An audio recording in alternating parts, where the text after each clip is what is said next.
ever factory outlet, Chandanagar, Mukunda Jewelers, opening soon. No making charges. Hello guys, welcome back to our channel. ఈ రోజు మనతో ఉన్నారు amphi certified mutual fund distributor అయిన బోనిగల Salomon గారు. సార్తో మాట్లాడదాం. నమస్కారం సార్. నమస్తే అండి విరాట్ గారు. సార్, ఈక్విటీలో అంటే రిస్క్ ఉంటుంది కాబట్టి స్టాక్ మార్కెట్లో ఆ స్టాక్స్ ఇన్వెస్ట్ చేయరు అనడానికి ఒక అర్థం ఉంది. బట్ మ్యూచువల్ ఫండ్స్లో ఆ రిస్క్ అనేది తక్కువ ఉంటుంది అనేది విన్నాను నేను. అయినప్పటికీ కూడా స్టాక్ మార్కెట్లో ఉన్న ఈ మ్యూచువల్ ఫండ్స్ ఏదైతే ఉందో ఈ ఫండ్స్లో కూడా ఇన్వెస్ట్ చేయడానికి ఎక్కువ మంది మొగ్గు చూపించట్లేదు. దీనికి గల కారణం ఏమై ఉంటుంది? విరాట్ గారు మంచి క్వశ్చన్ అడిగారండి. ఇప్పుడు ఈక్విటీస్ అంటే కంపెనీలో ఓనర్షిప్. మనం ఎనీ కంపెనీ డబ్బు సమీకరించుకోవాలంటే రెండు రకాలుగా సమీకరించుకుంటుంది. ఒకటి ఈక్విటీస్, రెండు డెట్. ఈక్విటీస్ అంటే కంపెనీ నుంచి స్టాక్స్ కానీ షేర్స్ కానీ ఇస్తారు. ప్రజల నుంచి, సంస్థల నుంచి డబ్బు తీసుకుని స్టాక్స్, షేర్స్ ఇవ్వటాన్ని ఈక్విటీస్ అంటారు, అంటే ఓనర్షిప్. డెట్ అంటే అప్పు తీసుకుంటారు, కంపెనీస్ అప్పు తీసుకుంటారు.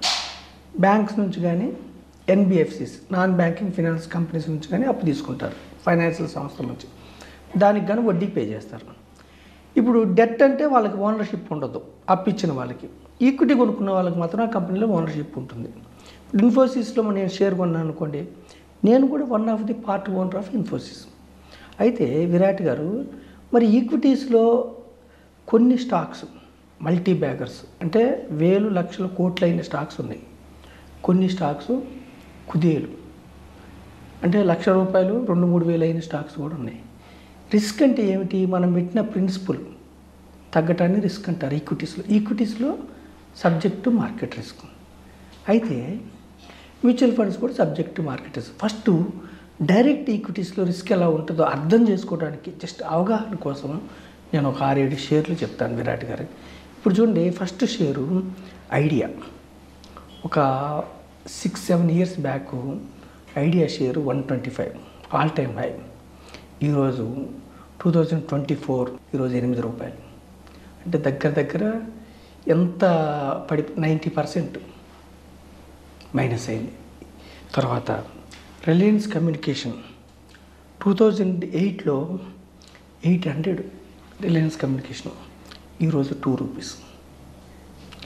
అంటే ఈక్విటీస్ ఎంత డౌన్ అవుతాయి లేదా ఎంత పెరుగుతాయి అన్నది అర్థంగా డైరెక్ట్ స్టాక్స్లో.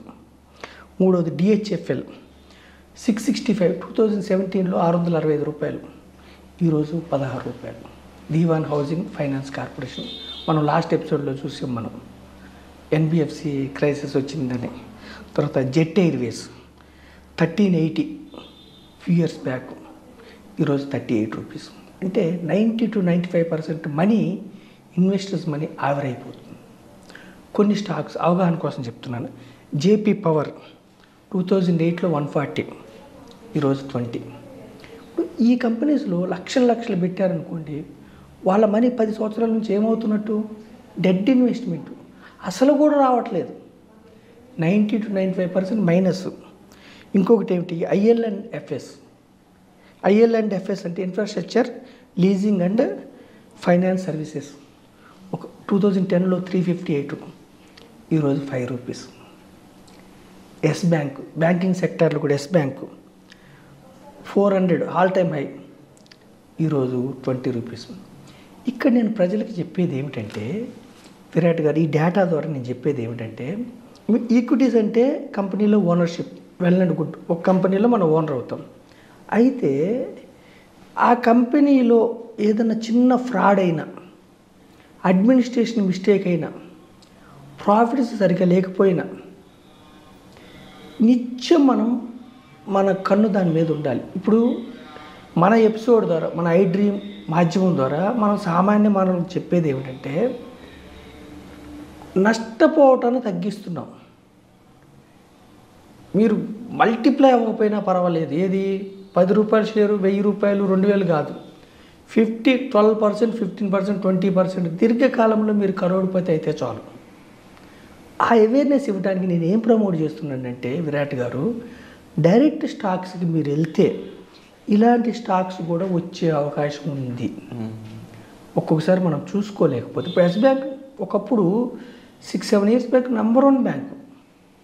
చిన్న fraud, administration fraud, chairman quit and pro టక్క టక్క టక్క లోయర్ సర్క్యూట్కి వెళ్ళిపోతూ ఉంటుంది. లోయర్ సర్క్యూట్ అంటే ఏమిటి? ఒకే రోజు 10% పడిపోతూ ఉంటుంది. అంటే అమ్మేవాళ్ళు ఉంటారు కానీ ఆ స్టాక్ కొనేవాళ్ళు ఉండరు. అప్పుడు టక్క టక్క పడిపోతూ ఉంటుంది. ఏదన్నా ఈ కంపెనీస్ ఎందుకు దెబ్బతిన్నాయంటే, ఇప్పుడు చూడండి విరాట్ గారు, మనం సామాన్య మానవులు ఎవరికన్నా వడ్డీకి అప్పు ఇచ్చామనుకోండి, లేదంటే ఏదైనా ఫైనాన్షియల్ సంస్థలు చూడండి, ఎవరికైనా సామాన్య మానవులకు అప్పు ఇచ్చినప్పుడు వడ్డీ కడుతున్నంత కాలం వాళ్ళ మీద ప్రెషర్ తీరు. వడ్డీ ఎప్పుడైతే డిఫాల్ట్ అవుతారో వాళ్ళు అసలు కట్టమని ప్రసిద్ధిస్తారు. అంటే అర్థం ఏంటి? వడ్డీయే కట్టలేకపోతున్నాడు కాబట్టి ఇతని ఫినాన్షియల్ కండిషన్ వీక్ ఉందని ప్రెషర్ చేస్తారు. అలాగే కంపెనీసు డెట్ అంటే కొన్ని బ్యాంక్స్ నుంచి అప్పులు తీసుకుంటే కదా, వాటికి వడ్డీ కట్టేంతకాలం ఆ కంపెనీ స్ట్రాంగ్ ఉన్నట్టు. డెట్ ఎప్పుడైతే డిఫాల్ట్ అవుతారో వడ్డీ కంపెనీస్కి అర్థమైపోతుంది. మన స్టాక్ మార్కెట్లో ఈ మంతు ఫలానా సంస్థ డిఫాల్ట్ అయింది వడ్డీ అనగానే క్రిసిల్ రేటింగ్ తగ్గిస్తే, ఒక్కసారి క్రిసిల్ రేటింగ్ తగ్గింగానే టక్క టక్క టక్క ఎఫ్ఐఐలు కానీ డొమెస్టిక్ ఇన్వెస్టర్స్ అంటే సంస్థలు లక్షల కోట్లలో షేర్లు అమ్మేస్తారు. సామాన్య మానవులు మనం అందులో ఇరుక్కొని ఎందుకు పడుతుందో మనం తెలుసుకునే లోపు కుదేలైపోతూ ఉంటుంది స్టాక్. అందుకని నేను సామాన్యమైన ప్రజలకి ఏం చెప్తున్నానంటే విరాట్ గారు మీ ద్వారా, ఈక్విటీ డైవర్సిఫైడ్ మ్యూచువల్ ఫండ్స్. ఇప్పుడు మనం డైరెక్ట్ స్టాక్స్లో పెట్టామంటే ఒక స్టాకే కొనుక్కుంటాం, డైవర్సిఫై చేయం. ఇక్కడ డైవర్సిఫైడ్ మ్యూచువల్ ఫండ్లో 100 రూపాయలు నెలకు 500 కడితే కూడా, నెలకు 1000 కడితే కూడా 30 నుంచి 50 కంపెనీస్లో ఓనర్షిప్ వస్తుంది. ఏదైనా కంపెనీ ఫ్రాడ్ అయినప్పుడు మన మ్యూచువల్ ఫండ్ సంస్థ ఫండ్ మేనేజర్స్ టక్కన అమ్మేస్తారు. సో డైవర్సిఫైడ్ ఈక్విటీ మ్యూచువల్ ఫండ్లో డైరెక్ట్ స్టాక్స్లో ఉన్నంత రిస్క్ ఉండదు. పైగా 5 years పైన ఉంటే ఇట్లా మీకు కుదేలైపోవటం ఉండదు. పైగా 10 to 12% ఆరాముగా వస్తున్నాయి డైవర్సిఫైడ్ ఈక్విటీ మ్యూచువల్ ఫండ్లు. అంటే నేను సామాన్య మానవులకు నేను చెప్పేది ఏమిటంటే, డైవర్సిఫైడ్ ఈక్విటీ మ్యూచువల్ ఫండ్లోకి మీరు రండి, 30 నుంచి 50 కంపెనీల్లో పార్ట్ ఓనర్షిప్ తీసుకోండి. దీర్ఘకాలం ఉంటే మీ లక్ష్యాలకు అనుగుణంగా మీరు వెల్త్ క్రియేట్ చేసుకోవచ్చు. డైవర్సిఫైడ్ ఈక్విటీ మ్యూచువల్ ఫండ్లో జీరో కాదు, డైరెక్ట్ స్టాక్స్లో కొన్ని స్టాక్స్ జీరో కూడా అయినాయి, కుదేలైనాయి. ఎప్పుడు ఏ స్టాక్ దెబ్బతింటుందో మనకు తెలియదు. కాబట్టి ఆర్డినరీ పీపుల్, సామాన్యమైన వ్యక్తి లేదా బిజీగా ఉండే వ్యక్తులు ఈక్విటీ మ్యూచువల్ ఫండ్స్ ద్వారా మీరు సంపద సృష్టించుకోండి.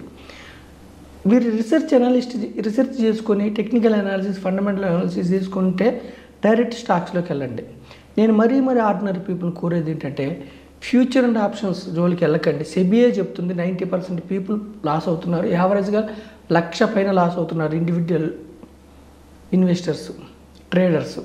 ఇంట్రాడే జోలికి కూడా వెళ్ళకండి. డైవర్సిఫైడ్ ఈక్విటీ మ్యూచువల్ ఫండ్లో మీరు పెట్టి దీర్ఘకాలం వెయిట్ చేస్తే మీరు సంపద సృష్టించుకోవడానికి పుష్కలమైన అవకాశాలు ఉన్నాయి. Our Indian economy is growing economy, 5th largest economy in the world. 2029 వరకు we are expecting 3rd largest economy in the world. So ఈ యొక్క ఎకానమీ గ్రోత్లో, పారిశ్రామిక గ్రోత్లో మీరు పార్టిసిపేట్ అయ్యి ధనవంతులుగా మరీ పేదవారికి, సామాన్యమైన ఆర్డినరీ పీపుల్కి, యూత్కి సందేశం ఇస్తున్న మీ ఐ డ్రీమ్ ద్వారా. Wonderful information sir. సో తప్పకుండా ఇలాంటి నాలెడ్జ్ చాలా మందికి అవసరం. ఇది తెలియకపోవడం కారణంగా సరైన ఇన్వెస్ట్మెంట్ తెలిసింటే వాళ్ళ పిల్లల్ని బాగా చదివించుకోగలరు, మంచి పెళ్ళిళ్ళు చేయగలరు వాళ్ళ పిల్లలకి. కానీ ఈ ఇన్వెస్ట్మెంట్ ఆప్షన్ సరిగ్గా తెలియకపోవడం వల్ల, దాని మీద సరైన అవేర్నెస్ లేకపోవడం వల్ల చాలామంది నష్టపోతున్నారు. ఈ వీడియో ద్వారా చాలామందికి ఇది ఒక మంచి లెసన్ అవుతుందని నేను మనస్ఫూర్తిగా భావిస్తున్నాను. Thank you so much. Thank you అండి విరాట్ గారు.